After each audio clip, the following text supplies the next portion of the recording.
a graça do Filho do Altíssimo seja na vida de todos que me acompanham nesse momento. Eu sou o Gilvan e você está no canal Verdades Inconvenientes. Hoje se fala muito em Satanás, e mais do que a própria Bíblia fala sobre ele. O livro de Gênesis, apesar de não citá-lo, é conceito comum que ele agiu através da serpente enganando o primeiro casal. Depois ele é citado no livro de 1 Crônicas 21. Então Satanás se levantou contra Israel e incitou Davi a numerar a Israel.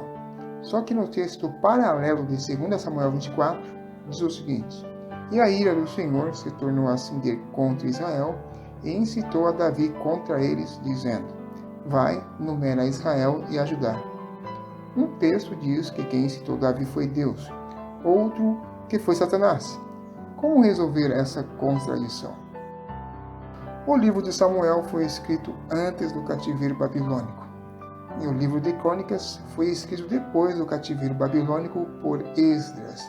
E Esdras escreveu suas crônicas com base nas biografias que ele tinha de Davi. E não tinha a intenção de contradizer o que estava escrito em Samuel, mas complementa esse mesmo episódio no seu livro como um judeu monoteísta, descrevendo Satanás não como uma criatura rebelada contra o seu Criador, mas como uma criatura que age debaixo da submissão do seu Criador. E a desobediência de Davi promoveu a ira do Senhor, e Satanás foi uma espécie de juízo de Deus sobre o reino de Davi. Depois Satanás aparece no livro de Jó, e Deus chama a atenção de Satanás acerca da fidelidade de Jó. E Satanás retruca que Jó era fiel, porque ele era um homem muito rico, tinha saúde, e se não fosse por isso, já teria blasfemado. E Deus permitiu que Satanás entrasse na vida de Jó, e Jó de uma hora para outra perdeu seus filhos, seus bens, e foi acometido de uma terrível enfermidade que lhe trouxe muito sofrimento. Mas mesmo assim não blasfemou contra Deus. E depois Deus restaurou a sua vida. Mas vemos também no exemplo de Jó que Satanás agiu debaixo da permissão de Deus. Depois Satanás é visto numa visão, no livro de Zacarias, acusando o sumo sacerdote Josué e sendo repreendido pelo anjo do Senhor. Essas são as 4 únicas referências de Satanás no Antigo Testamento, que abrange muitos séculos da civilização judaica, onde Deus falou muitas vezes, de muitas maneiras, aos pais pelos profetas. E apesar disso, não podemos aprender o que hoje se ensina acerca de Satanás. E as pessoas inconformadas com esse silêncio usam Isaías 14 e Ezequiel 28 para afirmar que Satanás foi criado por Deus, um querubim ungido de nome Lúcifer, que era regente do coral angelical e exercia certa autoridade em relação aos outros anjos, e apesar de ser criado com um coração puro e perfeito, de repente brotou um desejo maligno em seu coração, o de se assentar no trono de Deus e ser igual a Deus. E ele enganou a terça parte dos anjos contra Deus, só que eles acabaram sendo expulsos do céu. Com base nos textos de Isaías 14 e Ezequiel 28, quem crê nessa teoria afirma que ele foi expulso do céu no início da criação da terra e antes de Deus ter criado o homem. Só que o texto de Ezequiel afirma que o sujeito da profecia estava no Éden e era perfeito até que se achou iniquidade nele.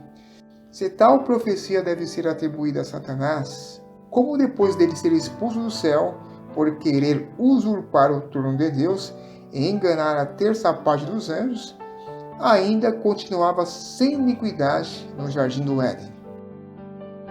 Isaías 60. Levanta-te, resplandece, porque vem a tua luz, e a glória do Senhor vai nascendo sobre ti. Porque eis que as trevas cobriram a terra, e a escuridão os povos. Mas sobre ti o Senhor virá surgindo, e a sua glória se verá sobre ti. Essa profecia distingue o povo de Israel dos outros povos. E o povo de Israel viveu no Egito por 400 anos, num contexto politeísta, e foi escravizado. E Deus, ao tirar o povo do Egito, reeducou esse povo com leis e mandamentos, para que eles abandonassem o conceito politeísta de muitos deuses e muitos senhores e adotassem o monoteísmo, para que esse povo fosse luz para as outras nações, como um povo de onde descenderia o Messias. E devido a essa aliança, quando o povo pecava, era disciplinado pelo próprio Deus. E podemos conjecturar esse como um dos motivos porque não vemos muito se falar de Satanás no Antigo Testamento. Porque enquanto ele podia atuar nas outras nações que estavam em trevas, a ação dele era restrita em relação ao povo de Israel. Mas os israelitas passaram a ser influenciados pela cultura pagã de outros povos depois que o rei Acabe se casou com Jezabel, que era uma mulher estrangeira, e ela introduziu no reino de Israel o culto a Baal, os falsos profetas de Baal, e passou a perseguir os verdadeiros profetas de Deus. E os reis que sucederam Acabe e Jezabel continuaram na mesma idolatria, sacrificando nos altares dos ídolos. E isso acabou se desdobrando na divisão dos reinos, e o ápice dessa apostasia foram os cativeiros assírio e babilônico. E foi nesse período que os judeus ficaram definitivamente expostos à cultura pagã de outros povos, seus deuses, seus demônios, hierarquia de demônios e inferno, e a partir desse sincretismo que os livros apócrifos foram escritos, difundindo esses conceitos. E depois desse período que surgiram os fariseus, uma das principais vertentes do judaísmo. E os fariseus absorveram muito da cultura e da filosofia das outras nações. E eles passaram a crer no dualismo entre o bem e o mal, e atribuir enfermidades a outras divindades ou demônios. E esse conceito não é um conceito judaico. Até porque, nos exemplos do Antigo Testamento, Deus é exclusivamente soberano. E Satanás não é apresentado como um Deus do mal que age por livre e espontânea vontade, mas como uma criatura que age debaixo da permissão do seu Criador. E nos tempos da Antiga Aliança, havia relatos de curas. Elias e Eliseu foram profetas muito usados na área de curas e milagres, só que eles nunca expulsaram nenhum demônio. Existem muitas referências de pessoas endemoniadas no Novo Testamento. E é questionável o povo judeu, um povo altamente religioso, que jejuava e orava, que guardava o sábado e muitos outros mandamentos, endemoniado. Eu entendo que a influência do sincretismo religioso levou o povo a dar crédito não só a demônios, como na possibilidade de ser possuído por eles. E tanto podia ser, como não podia ser demônio, porque era costume relacionar enfermidades desconhecidas à possessão demoníaca.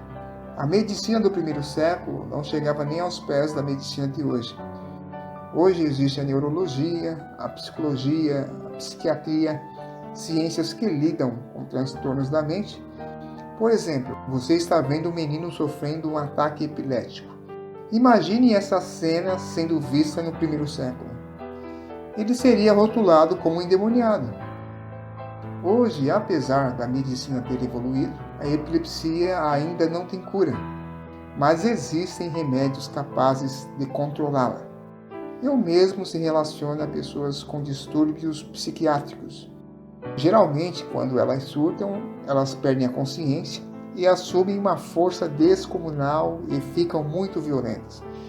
É por isso que inventaram a camisa de força, para impedir que uma pessoa louca, ao surtar, não machuque ninguém ou não faça nenhuma loucura. Mas no primeiro século não tinha camisas de força. E um surto psicótico era considerado possessão demoníaca. E o próprio Jesus, quando curava doenças, era acusado pelos fariseus de endemoniado e de curar por Beelzebu, o príncipe dos demônios. Mas os fariseus herdaram esse conceito da mitologia cananeia. E eu entendo o diabo como o pai da mentira, que engana, aprisiona e reina sobre as pessoas através de falsos conceitos culturais.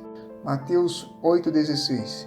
E chegada a tarde, trouxeram-lhe muitos endemoniados, e ele com sua palavra expulsou deles os espíritos, e curou todos os que estavam enfermos, para que se cumprisse o que fora dito pelo profeta Isaías, que diz: Ele tomou sobre si as nossas enfermidades e levou as nossas doenças. A profecia de Isaías 53 não diz nada acerca de demônios e enfermidade, nem relaciona enfermidade a demônios. Mas está escrito assim, pois havia um forte conceito no primeiro século de relacionar doenças misteriosas a demônios. E Jesus profetizou sobre o surgimento de pestes. E o que são pestes? São demônios? Não, pestes são enfermidades, doenças. Por exemplo, o corpo humano é um mundo habitado por milhares de seres vivos. Existem milhões de micróbios dentro de nós. E existem os anticorpos, que são micro-organismos que formam o nosso sistema de defesa, ou sistema imunológico. E os anticorpos combatem as bactérias invasoras que transmitem doenças. E doenças como o câncer, a AIDS, agem incapacitando a ação dos anticorpos, e a pessoa acaba morrendo. Mas o câncer ou a AIDS não são algo espiritual, mas pestes físicas, assim como o ebola, a gripe suína, o coronavírus, a dengue e todas as outras epidemias não são demônios. São doenças que podem ser curadas ou tratadas com remédios e que podem ser evitadas desde que a pessoa se cuide. Mas certos tipos de doenças no primeiro século eram atribuídas à possessão demoníaca, e os líderes religiosos da época discriminavam pessoas com doenças mentais e pessoas pobres como endemoniadas, como acontece hoje em muitos cultos de libertação, onde são sempre as pessoas carentes e menos favorecidas que são endemoniadas. E a prática do exorcismo é baseada no versículo 17 do capítulo 16 de Marcos, onde se diz que no nome de Jesus se expulsarão demônios. Só que nos manuscritos mais antigos, o livro de Marcos termina no versículo 8, do capítulo 16. Os versículos de 9 a 20 do capítulo 16 não se encontram nos manuscritos mais antigos. E não é razoável ter uma fé baseada em cima de versículos discutíveis. Tanto é que esse conceito muito forte no judaísmo do primeiro século, hoje praticamente não existe.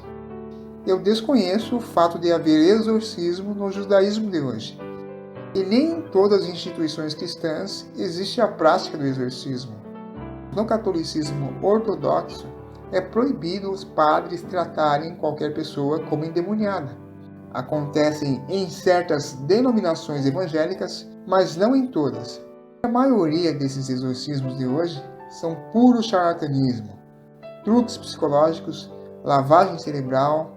São exorcismos que acontecem com dia e com hora marcada, em ambientes religiosos que são programados para as pessoas serem manipuladas, onde as luzes são apagadas, se coloca um fundo musical específico, e o líder religioso faz uma oração invocando um monte de demônios. Pombagira, enxucaveira, tranca-rua, e se atribui as doenças e os prejuízos das pessoas a esses demônios que nem sequer existem. E as pessoas são condicionadas a crer que para terem sucesso na vida, os demônios têm que se manifestar nelas para serem expulsos. E eu não creio nisso. E nem nessa versão do diabo que é apresentada pela religião. O primeiro mandamento ensina: não terás outros deuses diante de mim. Aí a pessoa crê que o diabo é o Deus do mal e que na luta contra o Deus do bem, o Deus que o criou, está em vantagem. E isso é idolatria. É fazer do diabo um ídolo. E eu não creio em poder paralelo. O diabo continua sendo o diabo que Deus criou, uma criatura que treme e estremece diante do seu Criador. E assim como no Antigo Testamento ele agia debaixo da autoridade de Deus, ele não pode agir por livre e espontânea vontade sem que Deus o permita.